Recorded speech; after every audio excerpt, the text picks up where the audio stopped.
अब अब वह घड़ी आ गई थी जिसका इंतजार हर बच्चे को होता है। जी हाँ, जब हम साल भर मेहनत करते हैं, परीक्षा देते हैं, एग्जाम्स देते हैं, तो उसके बाद इंतजार करते हैं रिजल्ट का, परीक्षा परिणाम का। वैसा ही लेखक प्रेमचंद और उनके बड़े भाई साहब के साथ भी हुआ। उनके एग्जाम्स हुए, उनकी परीक्षा हुई और उनका रिजल्ट, उनका परीक्षा परिणाम आया। सालाना इम्तिहान हुए। सालाना अर्थात वार्षिक, इम्तिहान अर्थात परीक्षा। उनकी वार्षिक परीक्षा हुई, फाइनल एग्जाम्स हुए। भाई साहब फेल हो गए और मैं पास हो गया। मैं दर्जे में प्रथम आया। दर्जे अर्थात कक्षा में, क्लास में फर्स्ट आए। जो लेखक प्रेमचंद थे, जो कम पढ़ते थे, जो हमेशा बड़े भाई साहब की डांट खाया करते थे, वह आज क्लास में फर्स्ट आ गए थे। और वही जो बड़े भाई साहब हैं, जो सारे दिन पढ़ते रहते थे, वे आज फेल हो गए थे। मेरे और उनके बीच में केवल 2 साल का अंतर रह गया। जी में आया, मन में आया कि भाई साहब को आड़े हाथों ले। मेरे मन में ऐसा आ रहा था कि मैं बड़े भाई साहब को अपने जो बातें हैं मैं बताऊं कि देखो मैं कितना कम पढ़ के भी कक्षा में फर्स्ट आ गया, और एक आप है जो साल भर पढ़ते रहे और क्या हर्ष हुआ आपका, क्या परिणाम रहा आपका, क्या फेल हो गए। आपकी वह घोर तपस्या कहाँ गई। मुझे देखिए, मजे से खेलता भी रहा और दर्जे में अव्वल भी हूँ, लेकिन वह इतने दुखी और उदास थे कि मुझे उनसे दिली हमदर्दी हुई। लेकिन रिजल्ट को देखकर, अपने परीक्षा परिणाम को देखकर जो बड़े भाई साहब थे वह बहुत दुखी थे। तो लेखक प्रेमचंद उन्हें चाहकर भी कुछ भी नहीं कह पाए, क्योंकि उन्हें लग रहा था कि यदि मैंने उनको कुछ कहा तो वह पहले से ही दुखी और उदास हैं, तो बाद में फिर वह रोने ही लगेंगे। मुझे उनसे दिली हमदर्दी हुई और उनके घाव पर नमक छिड़कने का विचार ही लज्जास्पद जान पड़ा। लज्जास्पद यानी शर्मनाक। लेखक प्रेमचंद यहाँ पर कह रहे हैं कि वह बहुत ही दुखी और परेशान थे। तो लेखक को ऐसा लगा, प्रेमचंद को ऐसा लगा कि यदि मैं अपने बड़े भाई साहब को कुछ भी बोलूंगा तो उन्हें अभी बहुत ही बुरा लगेगा। तो मुझे अब उनसे हमदर्दी होने लगी थी। मुझे लग रहा था कि यह दुखी है, तो किस प्रकार से जाकर मैं इनके दुख को कम कर सकूं, और यदि मैं ना भी जा पाऊं उनके पास अभी, तो कम से कम मैं उनके घावों पर नमक तो ना छिड़कूं, यानी कि वह पहले ही दुखी है तो मैं उन्हें और अधिक दुखी ना करूं। हाँ, अब मुझे अपने ऊपर कुछ अभिमान हुआ, अब मुझे अपने ऊपर कुछ घमंड हुआ और आत्मसम्मान भी बढ़ा। भाई साहब का वह रौब मुझ पर ना रहा। भाई साहब जो पहले मुझ पर चिल्लाया करते थे, मुझे डांटा करते थे, मुझे जब मैं खेलने के लिए जाया करता था तो वह मुझे डांट डपट दिया करते थे, मेरा अपमान भी किया करते थे। तो वह अधिकार, वह रौब अब उनका मुझ पर नहीं रहा था। आजादी से खेलकूद में शरीक होने लगा। शरीक अर्थात शामिल। अब मैं इतना स्वतंत्र हो गया था, इतना आजाद हो गया था कि मैं खेल कूद में आजादी से शरीक होने लगा, आजादी से शामिल होने लगा। उनसे बिना पूछे जाता, तो मैं पहले भी बिना पूछे था, लेकिन अब तो बिल्कुल आत्मनिर्भरता के साथ, आजादी के साथ मैं जाने लगा था। दिल मजबूत था। अगर उन्होंने मेरी फजीयत की, अगर उन्होंने किसी भी प्रकार से मेरा अपमान किया, फजीहत अर्थात अपमान, अर्थात उन्होंने मेरा अपमान किया, तो साफ कह दूंगा, आपने अपना खून जलाकर कौन सा तीर मार लिया है। आपने इतनी मेहनत करके, खून जलाकर अर्थात इतनी मेहनत करके कौन सा तीर मार लिया। मैं तो खेलते कूदते दर्जे में अव्वल आ गया, फर्स्ट आ गया। जवान से यह हेकड़ी जताने का साहस ना होने पर भी मेरे रंग ढंग से साफ जाहिर होता था कि भाई साहब का वह आतंक, वह डर, वह भय अब मुझ पर नहीं रहा था। लेखक प्रेमचंद ने सोचा कि यदि भाई साहब मुझे डांटेंगे तो अब मैं साफ कह दूंगा कि आपने कौन सा इतना खून चलाकर कौन सा आपने तीर मार लिया है, इतना परिश्रम करके कौन से आप पास हो गए हैं। भाई साहब ने इसे भांप लिया। भाई साहब चूंकि मुझसे बड़े थे, उन्हें ज्यादा अनुभव था, तो वह इस बात को समझ गए थे। उनकी सहज बुद्धि बड़ी तीव्र थी। उनकी जो एक स्वाभाविक बुद्धि थी वह बहुत ही तेज थी। और एक दिन जब मैं भोर का सारा समय, और एक दिन जब लेखक भोर अर्थात सुबह का सारा समय गुल्ली डंडे की भेंट करके ठीक भोजन के समय लौटा तो भाई साहब ने मानो तलवार खींच ली। भाई साहब एकदम से क्रोधित हो गए, गुस्सा हो गए और मुझ पर टूट पड़े और मुझ पर चिल्लाने लगे। देखता हूं इस साल पास हो गए और दर्जे में अव्वल आ गए, दर्जे में प्रथम आ गए, तो तुम्हें दिमाग हो गया है, तो तुम्हें घमंड हो गया है, तुम्हें अपने ऊपर अभिमान हो गया है। मगर भाईजान, घमंड तो बड़े बड़े का नहीं रहा, तुम्हारी क्या हस्ती है। घमंड तो बड़े से बड़े व्यक्ति का भी नहीं रहा, तुम तो बहुत छोटे हो उसके सामने। उन्होंने उदाहरण देते हुए कहा है, इतिहास में, हिस्ट्री में जब हम पिछले जमाने की तरफ जाते हैं तो हम देखते हैं कि तुमने रावण का हाल तो पढ़ा ही होगा। उसके चरित्र से तुमने कौन सा उपदेश लिया, या यूं ही पढ़ गए, या तुमने रावण के चरित्र से कुछ भी जानकारी नहीं ली, तुमने यूं ही पढ़ाई कर ली। महज इम्तिहान पास कर लेना कोई चीज नहीं है। महज अर्थात केवल। इम्तिहान अर्थात परीक्षा। केवल परीक्षा पास कर लेना कोई चीज नहीं है। असल चीज है बुद्धि का विकास। यहाँ पर यह जो लाइन है, यह कहते हुए लेखक प्रेमचंद कह रहे हैं कि केवल परीक्षा पास कर लेना, केवल एग्जाम्स पास कर लेना कोई असल चीज नहीं है। असल चीज है बुद्धि का विकास। क्योंकि एग्जाम्स, परीक्षा तो कोई रटकर भी पास कर लेता है, लेकिन वो व्यक्ति जिसे वास्तविक ज्ञान नहीं है, उसका पास करना भी व्यर्थ है। तो यहाँ पर जो लेखक ने बात कही है कि महज इम्तिहान पास कर लेना कोई चीज नहीं है, केवल परीक्षा पास कर लेना कोई वास्तविक चीज नहीं है, क्योंकि ये तो रट कर पास कर ली जाती है। क्योंकि यह तो रट कर पास कर ली जाती है, लेकिन असल चीज है, वास्तविक चीज है बुद्धि का विकास। यदि हमने अपने ज्ञान को अच्छे से पढ़ा है, अच्छे से अर्जित किया है, अच्छे से पढ़ाई की है, तो वही बुद्धि का विकास माना जाता है। जो कुछ पढ़ो, हम जो कुछ भी पढ़ रहे हैं उसका अभिप्राय समझें। अभिप्राय अर्थात अर्थ। हम जो कुछ भी पढ़ रहे हैं उसका हमें अर्थ समझना चाहिए। रावण भूमंडल का स्वामी था। रावण जो था वह संपूर्ण पृथ्वी का स्वामी था। ऐसे राजाओं को चक्रवर्ती कहते हैं।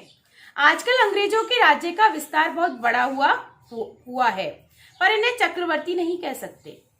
चक्रवर्ती राजा किसे कहा जाता है? जिसे और राज्य के लोग और प्रजा जो है और राजा जो है वह कर देते हैं, टैक्स देते हैं, उसे कहते हैं चक्रवर्ती राजा। संसार में अनेक राष्ट्र अंग्रेजों का आधिपत्य स्वीकार नहीं करते।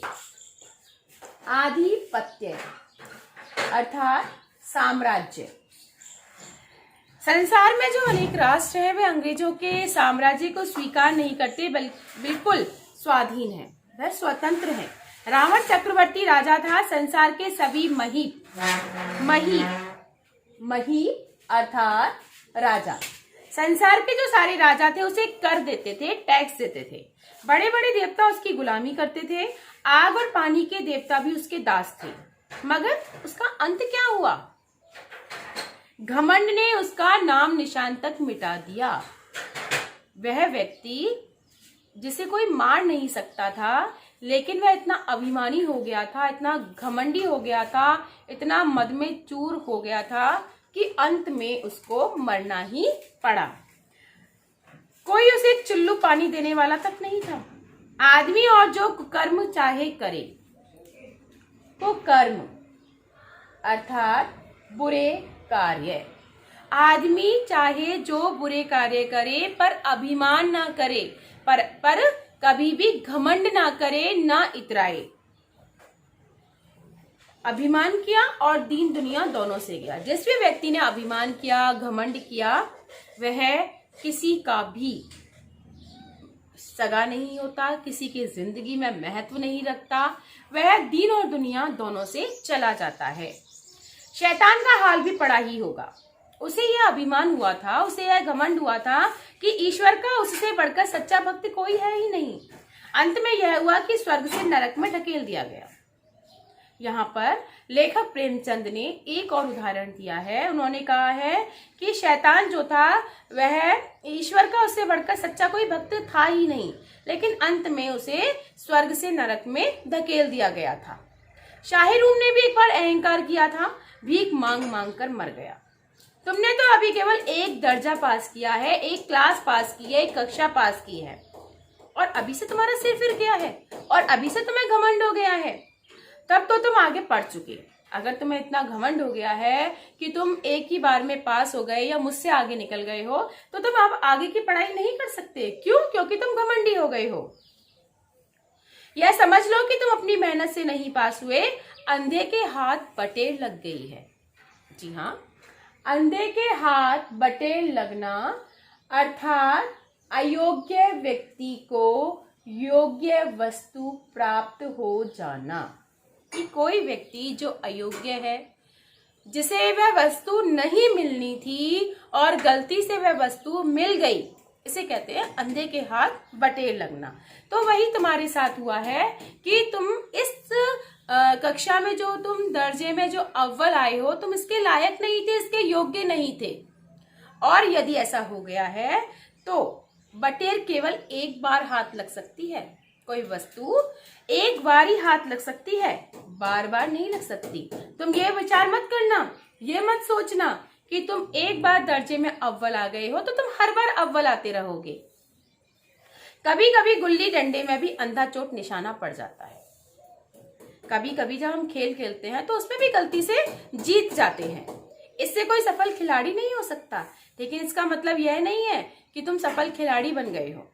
सफल खिलाड़ी वह है जिसका कोई भी निशाना खाली ना जाए, जो अपनी जिंदगी में कभी भी पराजित ना हो, जो अपनी जिंदगी में कभी भी हारे नहीं, वही सफल खिलाड़ी माना जाता है।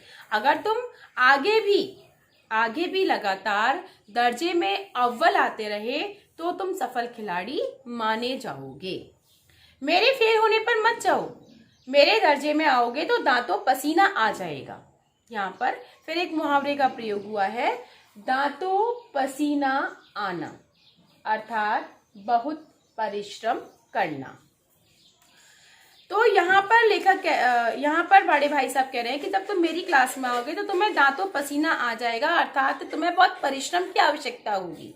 दांतों पसीना आना अर्थात बहुत अत्यधिक परिश्रम की आवश्यकता होना। जब अलजबरा और ज्योमेट्री के लोहे के चने चबाने पड़ेंगे, जब अलजबरा और ज्योमेट्री के लोहे के चने चबाने पड़ेंगे। लोहे के चने चबाना अर्थात किसी भी कार्य में बहुत अधिक परिश्रम करना, किसी भी कार्य में बहुत अधिक परिश्रम करना। तो ये कह रहे हैं कि जब तुम मेरी कक्षा में आओगे तो तुम्हें अत्यधिक और भी अधिक कठोर परिश्रम करना पड़ेगा और इंग्लिस्तान का इतिहास पढ़ना पड़ेगा। बादशाहों के नाम याद रखना आसान नहीं है। 8 हेनरी हो गुजरे हैं। कौन सा कांड किस हेनरी के समय में हुआ, क्या ये याद कर लेना तुम आसान समझते हो? कौन सा कांड किस हेनरी के समय में हुआ, क्या ये याद कर लेना तुम आसान समझते हो? ये आसान नहीं है जो तुम सोच रहे हो। हेनरी 7वें की जगह हेनरी 8वां लिखा, सब नंबर गायब, सफा चट, सिफर भी ना मिलेगा। सिफर अर्थात 0, 0, तुम्हें सिफर भी नहीं मिलेगा, 0 भी नहीं मिलेगा। हो किस ख्याल में, क्या सोच रहे हो कि इतना आसान है? दर्जनों तो जेम्स हुए हैं, दर्जनों विलियम, कोडियो चार्ल्स। दिमाग चक्कर खाने लगता है, याद कर करके दिमाग चक्कर खाने लगता है। आंधी रोग हो जाता है, कुछ भी दिखाई नहीं देता। इन अभागों को नाम भी ना जुड़ते थे, एक ही नाम के पीछे दोयम, सोयम, चारुम, पंचुम लगाते चले गए। मुझसे पूछते तो मैं 10 लाख नाम बता देता, ताकि आगे जो बच्चे पढ़ रहे हैं उनको आसानी से वह याद हो जाते। और ज्योमेट्री तो बस खुदा ही पना। आ बा जा की जगह आ जा बा लिख दिया तो सारे नंबर कट गए। कोई इन निर्दयी मुमतहिनों से नहीं पूछता। मुमतहिनों अर्थात परीक्षक, मुमतहिनों अर्थात परीक्षक, एग्जामिनर जो हमारी कॉपीज चेक करते हैं। तो ये कह रहे हैं कि कोई निर्दयी मुमतहिनों से नहीं पूछता, परीक्षकों से नहीं पूछता कि आखिर अ ब ज और आ जा वा में क्या फर्क है, क्या अंतर है, और व्यर्थ की बात के लिए क्यों छात्रों का खून करते हो, क्यों छात्रों को परेशान करते हो। दाल भात रोटी खाई, दाल भात चावल, दाल चावल रोटी खाई या भात दाल रोटी या चावल दाल रोटी खाई, इसमें क्या रखा है। मगर इन परीक्षकों को क्या परवाह, मगर इन एग्जामिनर्स को क्या परवाह। वह तो वही देखते हैं जो पुस्तक में लिखा है। वह तो चाहते हैं कि हम सिर्फ रटते रहें, चाहते हैं कि लड़के अक्षर अक्षर रट डालें, और इसी रटंत का नाम उन्होंने शिक्षा रख छोड़ा है। वह चाहते हैं कि जो पुस्तक में लिखा है हम वही वैसे की वैसे ही उसे याद कर लें। लेकिन ऐसे कैसे करें? क्या यही शिक्षा है? क्या यही रटने का नाम ही शिक्षा है? और आखिर इन बेसिर पैर की बातों के पढ़ने से क्या फायदा। इस रेखा पर वह लंब गिरा दो तो आधार लंब से दुगना होगा। पूछिए इससे क्या प्रयोजन। प्रयोजन अर्थात उद्देश्य। इससे क्या उद्देश्य है? दुगना नहीं चौगुना हो जाए या आधा ही रह जाए मेरी बला से। लेकिन परीक्षा में पास होना है तो यह सब खुराफात याद करनी ही पड़ेगी। खुराफात अर्थात व्यर्थ की बात। लेखक प्रेमचंद कह रहे हैं कि यदि जो लेखक के बड़े भाई साहब है वह कह रहे हैं कि यदि एग्जाम्स में पास होना है, परीक्षा में पास होना है, तो हमें ये सब खुराफात, ये सब जो व्यर्थ की बातें हैं यह तो याद करनी ही पड़ेंगी। Page number 59। कह दिया। अब आगे कह रहे हैं कि कह दिया समय की पाबंदी पर एक निबंध लिखो। टाइम मैनेजमेंट, समय की पाबंदी पर एक निबंध लिखो जो 4 पन्नों से कम ना हो। अब आप कॉपी सामने खोलें, कलम हाथ में लिए, पेन हाथ में लिए, उसके नाम को रोइए। कौन नहीं जानता कि समय की पाबंदी बहुत अच्छी बात है, टाइम मैनेजमेंट बहुत अच्छी बात है। इससे आदमी के जीवन में संयम आ जाता है, दूसरों का स्पर्श नहीं होने लगता है। जो टाइम टू टाइम चलता है, जो समय के अनुसार चलता है, लोग उससे प्रेम करते हैं और उसके कारोबार में भी उन्नति होती है, उसके बिजनेस में भी सफलता उसे प्राप्त होती है। लेकिन इस जरा सी बात पर 4 पन्ने कैसे लिखे। समय की पाबंदी, समय की पाबंदी इस विषय पर 4 पन्ने कैसे लिखें।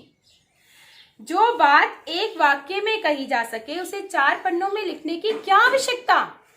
मैं तो इसे हिमाकत कहता हूं। हिमाकत अर्थात बेवकूफी। मैं तो इसे बिल्कुल बेवकूफी कहता हूं। यह तो समय की किफायत नहीं, किफायत अर्थात बचत। यह समय की बचत नहीं बल्कि उसका दुरुपयोग है, उसका अनुचित उपयोग है कि व्यर्थ में किसी बात को ठूस दिया जाए, कि व्यर्थ में किसी बात को लाद दिया जाए कि नहीं ऐसा करना है, मतलब करना है। हम चाहते हैं आदमी को जो कुछ करना है चटपट कह दे, तुरंत कह दे और अपनी राह ले और अपना रास्ता देखे। जो बात एक वाक्य में, एक सेंटेंस में कही जा सकती है, उसको कहने के लिए 4 पन्नों की कहाँ आवश्यकता है। क्योंकि यदि जब हम किसी व्यक्ति को समझाते हैं, किसी बच्चे को कहते हैं कि पढ़ाई कर लो, तो कहते हैं कि ठीक है अपना एक टाइम टेबल बना लो, उस टाइम टेबल के अकॉर्डिंग पढ़ लो, तो वह कहलाती है समय की पाबंदी कि हम उस समय में बंध चुके हैं, उस टाइम लिमिट में बन चुके हैं कि हमें इस टाइम में अपना काम, इस समय में अपने काम को समाप्त करना है। तो यहाँ पर बड़े भाई साहब कहना चाहते हैं कि उसके लिए 4 पन्ने रंगने की कहाँ आवश्यकता है, जो बात हम एक सेंटेंस में, एक वाक्य में कह सकते हैं। मगर नहीं, आपको 4 पन्ने रंगने पड़ेंगे, चाहे जैसे लिखिए, और पन्ने भी पूरे फुल स्कैप आकार के। यह छात्रों पर अत्याचार नहीं तो और क्या है। अनर्थ तो यह है कि कहा जाता है संक्षेप में लिखो। संक्षेप अर्थात छोटा। यह कहा जाता है कि संक्षेप में लिखो, छोटा लिखो। समय की पाबंदी पर संक्षेप में एक निबंध लिखो जो 4 पन्नों से कम ना हो। एक तरफ तो कहा जा रहा है कि संक्षेप में लिखो, छोटा लिखो, और दूसरी तरफ कहा जा रहा है कि 4 पन्नों में लिखो। संक्षेप में तो 4 पन्ने हुए नहीं, शायद 100-200 पन्ने लिखवाते। अगर उनका वश चलता तो वह शायद 100-200 पन्ने ही लिखवा डालते। तेज भी दौड़िए और धीरे धीरे भी। उल्टी बात है या नहीं? बालक भी इतनी सी बात समझ सकता है, लेकिन इन अध्यापकों को कौन समझाए? उस पर दावा है कि हम अध्यापक हैं। मेरे दर्जे में आओगे लाला तो ये सारे पापड़ बेलने पड़ेंगे, तुम्हें सारा कार्य करना पड़ेगा, और तब आटे दाल का भाव तुम्हें मालूम होगा, और तब तुम्हें यह एहसास होगा कि अनेक कष्टों का अनुमान लगा के ही हम आगे के कार्यों को करते हैं। आटे दाल का भाव मालूम होना अर्थात तुम्हें वास्तविक स्थिति से तुम्हारा परिचय होगा। इस दर्जे में अव्वल आ गए तो जमीन पर पांव नहीं रखते, तो तुम हवा में उड़ने लगे हो। तुम बहुत अत्यधिक घमंडी हो गए हो। इसलिए मेरा कहना मानिए, लाख फेल हो गया हूं, लेकिन तुमसे बड़ा हूं। संसार का मुझे तुमसे कहीं ज्यादा अनुभव है। मैं इस दुनिया में तुमसे पहले आया हूं, इसलिए मुझे तुमसे ज्यादा अनुभव है। जो कुछ कहता हूं उसे गिरह बांधिए। गिरह अर्थात गांठ। मैं जो कुछ भी तुमसे कह रहा हूं उसे गांठ बांध लो, नहीं तो पछताओगे। स्कूल का समय निकट था। स्कूल का समय पास था। नहीं ईश्वर जाने उपदेश माला कब समाप्त होगी। भोजन आज मुझे निस्वाद सा लग रहा था। यहाँ पर लेखक प्रेमचंद कह रहे हैं कि वह तो अच्छा हुआ कि स्कूल का समय पास था, इसलिए मुझे स्कूल जाना था, वरना तो बड़े भाई साहब पता नहीं कितने और उपदेश मुझे आज सुना देते। आज का जो भोजन था वह मुझे निस्वाद लग रहा था। निस्वाद अर्थात बिना स्वाद का लग रहा था। जब पास होने पर यह तिरस्कार हो रहा है, जब मैं कक्षा में अव्वल आया हूं, दर्जे में प्रथम आया हूं, तो मुझे इतना अपमान सहन करना पड़ रहा है, तो फेल हो जाने पर तो शायद मेरे प्राण ही ले लिए जाते। भाई साहब ने अपने दर्जे की पढ़ाई का जो भयंकर चित्र खींचा था, उसने मुझे भयभीत कर दिया था, उसने मुझे डरा दिया था। स्कूल छोड़कर घर नहीं भागा, यही ताज्जुब है। ताज्जुब अर्थात आश्चर्य। मैं स्कूल छोड़कर कहीं भाग नहीं गया, यह बस आश्चर्य की ही बात थी। लेकिन इतने तिरस्कार, इतने अपमान पर भी पुस्तकों में मेरी अरुचि ज्यों की त्यों बनी रही। मैंने इतनी डांट डपट अपने बड़े भाई साहब की सुन ली, इतना अपना अपमान भी करा लिया, जबकि मैं कक्षा में अव्वल आया था, फिर भी मेरी पुस्तकों के प्रति जो अरुचि थी वह यों की त्यों बनी रही।